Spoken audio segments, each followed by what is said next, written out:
망하기 일보 직전인 자동차 회사가 신차 하나로 대박이 나서 기적적으로 부활한다면 어떨 것 같으세요? 지금 쌍용차가 원하는 게 딱 이거죠. 제이백으로 무쏘의 정신을 이어가고 브랜드의 철학과 이미지 그리고 매출까지 끌어올리는 게 베스트잖아요. 제이백 출시가 올해 여름으로 알려졌습니다. 그런데 이 차가 좀 뭐랄까요? 외줄타기 하는 것 같다고 해야 할까요? 최근에 또 무쏘의 부활이라는 타이틀로 제이백이 포장되고 있어서 오늘은 이게 얼마나 위험한 전략인지 이야기해보려 합니다. 반대로 말하면 쌍용차가 꼭 피해야 할 전략이라고 봐도 되겠네요.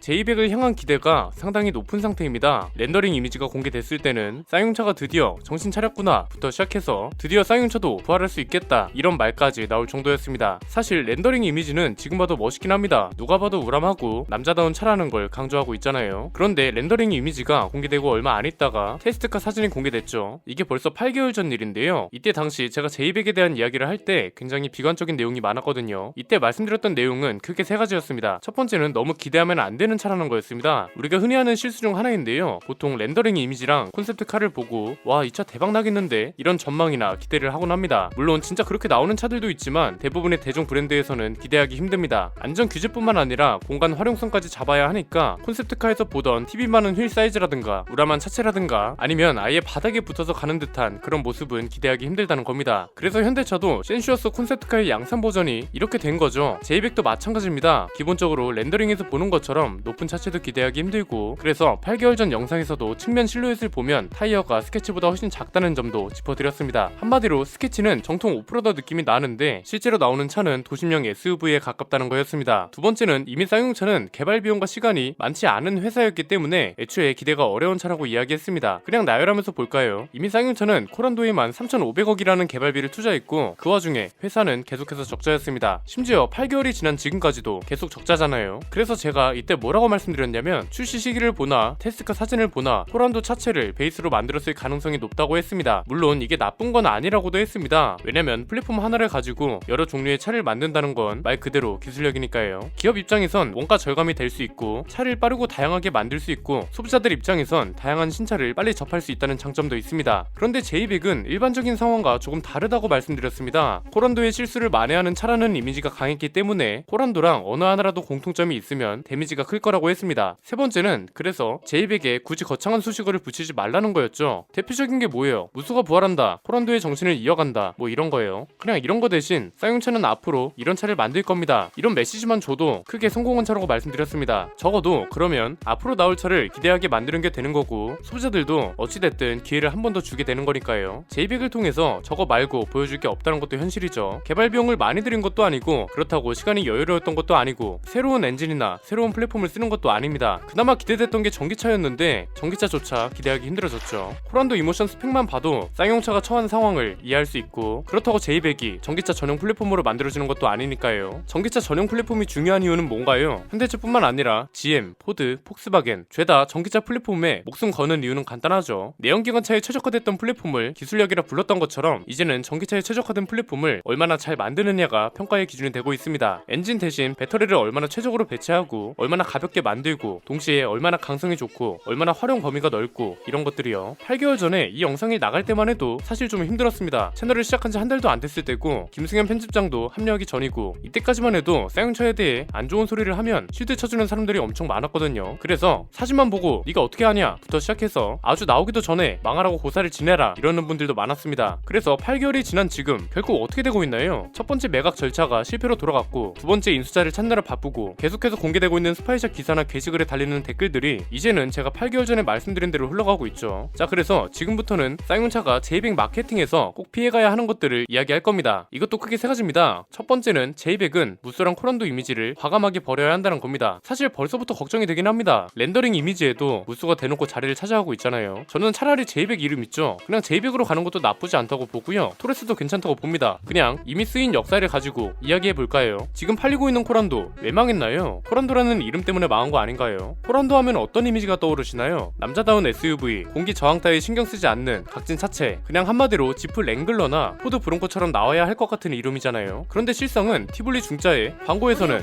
오빠는 하는 게 뭘까? 이런 멘트를 쓰고 있고 완전 타깃을 잘못 삼았다는 거죠. 지금 팔리고 있는 코란도가 그렇게 뒤떨어지는 차는 아니었습니다. 출시될 당시까지만 해도 디지털 계기판이나 반주행 주행 옵션 같은 게 꽤 파격적이었고 바뀐 실내도 나름 괜찮았거든요. 그런데 코란도라는 이름과는 너무 안 어울렸습니다. 여기서 자동차가 주는 이미지 그리고 모델명이 주는 이미지가 얼마나 중요한지 나타나는 거죠. 만약에 지금 아반떼 이름을 그랜저로 바꿔서 판매한다고 생각해보세요. 그렇다고 아반떼가 그랜저가 되는 건 아니잖아요. 마찬가지입니다. 제이백은 앞에서 말씀드렸던 것처럼 기대 요소가 많지 않은 차입니다. 브랜드 방향에 대한 메시지만 줘도 크게 성공한 차라고 볼 수 있는 차이기 때문에 무술한 코란도라는 이미지 무게를 감당할 수 있는 차인가? 이걸 꼭 생각해보고 그게 아니라면 과감히 버리라는 겁니다. 두 번째는 어설프게 성능을 강조할 바에 차라리 방향을 완전히 틀어버리는 게 필요합니다. 여기서 말하는 어설프게 성능을 강조한다는 건 파워트레인이라든지 아니면 자잘한 옵션들 있잖아요. 디지털 계기판이 들어갔다, 내비게이션이 뭐가 들어갔다, 엔진은 몇 마력이고 토크는 몇이다, 이런 것들이요. 지금은 딱히 메리트가 없는 것들입니다. 렉스턴하고 체어맨이 성공할 수 있었던 이유는 뭐예요? 그 시절 현대차에서는 볼 수 없었던 세계 최초이거나 국내 최초인 옵션 같은 게 굉장히 많았던 차들이었습니다. 그래서 이런 게 차별성이자 경쟁력이 됐던 거고요. 그런데 지금은 그게 아니죠. 쌍용차가 현행 코란도를 출시할 당시에 강조했던 게 트렁크 공간이 가장 넓다, 반자율 주행 기술이 들어간다, 디지털 계기판 같은 화려한 옵션이 있다, 뭐 이런 거였는데 이런 건 다른 경쟁 차들도 다 갖춘 것들이잖아요. 경쟁력이라고 말하는데 실상은 경쟁력이 아니었다는 거죠. 그래서 저는 성능보다는 아까 말씀드렸던 브랜드 방향성 있죠. 이걸 제대로 밀고 가는 게 낫다고 봅니다. 기대감을 심어주는 거죠. 신차 출시 행사 같은 거나 보도 자료가 분명 나올 텐데 예를 들면 이런 식으로 나오는 겁니다. 제이백에 관심 가져주신 소비자 여러분께 감사드립니다. 여러분의 성원에 힘입어 어려운 상황 속에서 제이백을 성공적으로 출시할 수 있었습니다. 제이백은 강인한 이미지를 통해 도심형 SUV이지만 정통 오프로드를 보는 듯한 인상을 주어 다른 브랜드에서는 볼 수 없었던 차별화된 도심형 SUV의 감성을 느낄 수 있는 차입니다. 제이백은 쌍용차가 앞으로 새롭게 나아갈 방향을 제시해주는 중요한 차이기도 합니다. 제이백의 디자인만 봐도 알 수 있듯 쌍용차는 한국의 SUV 전문 브랜드, 흔히 말하는 코리안 지프를 현실로 만들기 위한 중요한 첫걸음이자 시작을 알리는 자동차입니다. 제이백을 시작으로 쌍용차는 새로운 전기차 전용 플랫폼에 최적화된 충전 기술, 오프로드와 도심형 SUV에 최적화된 배터리 및 모터 구동 기술 등을 통해 전기 SUV 전문 브랜드로 도약할 것입니다. 뭐 이런 식으로 새로운 시작을 알리는 혹은 앞으로의 방향성을 제시하는 중요한 모델이라는 걸 강조하는 거죠. 제가 렉스턴 스포츠 전기차를 그렇게 절실하게 요구했던 이유도 여기에 있습니다. 사실 제이백은 상징적인 역할만으로도 버겁거든요. 그런데 어쨌든 현실은 판매량까지 끌어올려야 하는 차가 됐기 때문에 도심형 SUV지만 파격적인 디자인을 가졌다는 점, 쌍용차한테 굉장히 중요한 차, 이런 이미지를 밀고 갈 수밖에 없죠. 만약 렉선 스포츠 전기차가 있었다면 얘가 판매량과 매출을 끌어올리는 역할을 하고 제이백이 브랜드 방향성을 제시하는 방향타 역할을 했으면 됐는데 일단 렉선 스포츠 전기차는 언급조차 없는 상황이라 이런 걸 보면 아쉬울 따름입니다. 세 번째는 그렇다면 더더욱 제이백에 아낌없이 투자해야 한다는 겁니다. 가성비는 사실 너무 당연해서 굳이 언급하지 않아도 될 것 같고요. 일단 지금 상황이 어떤지 쌍용차 내부에서도 복귀해보면 답이 금방 나올 겁니다. 다른 브랜드랑 비교해서 크게 월등한 성능을 가졌나? 아니죠. 그럼 전기차 기술력이 뛰어나서 제이백 전기차 주행 가는 거리가 500km 이상인가? 이것도 아니죠. 그러면 기존에 쓰던 가솔린과 디젤 엔진이 들어가나? 이건 맞습니다. 그럼 변속기는 어떤 게 들어가는 게 좋을까? 렉선에 최근부터 들어가기 시작한 8단 변속기죠. 지금 쌍용차가 넣을 수 있는 가솔린하고 디젤 엔진, 이건 무조건 둘 다 출시해야 합니다. 렉선처럼 바보같이 디젤만 내놓지 말고요. 그리고 변속기, 또 아이신 6단 변속기를 넣는 일은 없길 바랍니다. 아무리 아이신이라도 오래된 사골이면 보령 미션이랑 다를 게 뭐예요? 렉스턴에 지금 현대차 8단 변속기가 들어가잖아요. 전자식 변속기라서 기어 레버도 이런 게 아니라 이런 게 들어가고요. 렉스턴하고 급이 겹치면 안 되기 때문에 6단 변속기를 넣었다던가 하는 말도 안 되는 변명 같은 걸 절대 해서는 안 되는 차가 제이백이라는 걸 꼭 알아야 합니다. 오늘 계속 강조하지만 제이백은 진짜 중요한 차입니다. 브랜드 철학과 이미지를 모두 챙겨가면서 판매량까지 끌고 가야 하는 차잖아요. 어느 하나 빠질 게 없는 차가 되어야 하는데 괜히 변속기 같은 거 잘못 넣었다가 이미지 박살나면, 그래서 판매량까지 안 나오면 앞으로 진짜 어떡하려고요. 아직 쌍용차한테 기회가 없진 않은데 그 기회가 이제 한 번밖에 안 남은 거라 보시면 됩니다. 지금 인수 후보자들 중에 자금력이 충분한 회사들, 심지어 자동차 관련 기술을 가지고 있는 회사들도 있잖아요. 그래서 제이백으로 출발 방향을 제대로 잡은 다음에 렉스턴 스포츠도 빠르게 전동화하고 지금 있는 다른 모델들도 전동화를 빠르게 해야죠. 코란도는 빼더라도 티볼리랑 렉선 정도는 해볼만 합니다. 렉선급 전기 SUV가 아직까지 없기도 하고 픽업 트럭 전기차는 아직 미국 브랜드밖에 없고 소형 SUV 전기차도 우리나라에선 코나 말곤 딱히 없잖아요. 전기차로 갑자기 넘어가기가 그렇다면 하이브리드 모델이라도 추가하든가요. 지금 시간도 없고 돈도 없는 상황에 제가 말씀드리는 게 너무 가혹하다 생각하실 수도 있습니다. 그런데 시간이 없다는 건 무슨 말이에요? 이 이 시간이 지나면 진짜 영원히 돌아올 수도 없다는 겁니다. 대우차부터 상하이차, 마인드라, 이제는 또 다른 새로운 주인을 찾고 있습니다. 쌍용차는 사실상 20년의 기회를 날려먹은 거고요. 이 정도면 시간을 충분히 줬다고 봅니다. 제가 말한 걸 굳이 반영하지 않더라도 고민은 한 번씩 해주셨으면 합니다. 오늘 내용은 여기까지입니다. 저는 김승현 안PD의 스포일러 안PD였습니다. 감사합니다.